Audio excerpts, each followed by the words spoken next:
Hello friends, welcome back to my channel Karthik Telugu news. Friends, ఇవాళ ఉత్తరాఖండ్లో ఒక ఘోర ప్రమాదం చోటు చేసుకుంది. దీని గురించి మరిన్ని విషయాలు ఈ వీడియోలో తెలుసుకుందాం.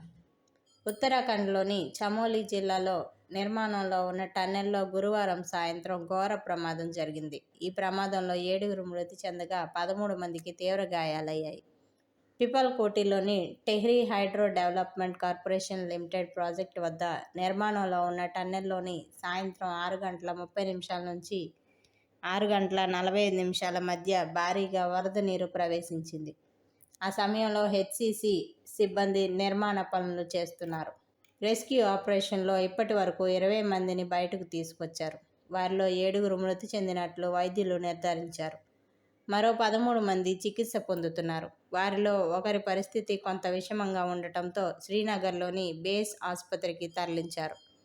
ప్రమాద తీవ్రత నేపథ్యంలో ఎన్డీఆర్ఎఫ్, భారత సైన్యం, ఐటీబీపీ బృందాలను కూడా రంగంలోకి దించారు.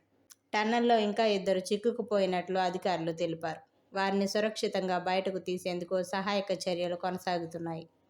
జిల్లా కలెక్టర్, ఎన్డీఆర్ఎఫ్ అధికారి సంఘటనా స్థలంలో ఉండి సహాయక చర్యలను పర్యవేక్షిస్తున్నారు. టన్నెల్లో భారీగా నీరు చేరడంతో రెస్క్యూ సిబ్బంది తీవ్ర ఇబ్బందులు ఎదుర్కొంటున్నారు. ఈ ఘటనపై ఉత్తరాఖండ్ ముఖ్యమంత్రి తీవ్ర దిగ్భ్రాంతి వ్యక్తం చేశారు. టన్నెల్లో చిక్కుకున్న ప్రతి ఒక్కరిని సురక్షితంగా బయటకు తీసుకురావడమే తమ అత్యున్నత ప్రాధాన్యత అని, అన్ని సంబంధిత సంస్థలు యుద్ధ ప్రాతిపదికన సహాయక చర్యలు చేపట్టాలని ఆదేశించినట్లు ఆయన వెల్లడించారు. సో ఫ్రెండ్స్, ఇది అప్డేట్ న్యూస్. మరిన్ని అప్డేట్స్ కోసం ఛానల్ సబ్స్క్రైబ్ చేసుకోండి ఫ్రెండ్స్. అలాగే పక్కన ఉన్న బెల్ ఐకాన్ క్లిక్ చేసి వీలైతే ఛానల్కి లైక్ అయితే చేయండి. Thank you friends. Thanks for watching this video.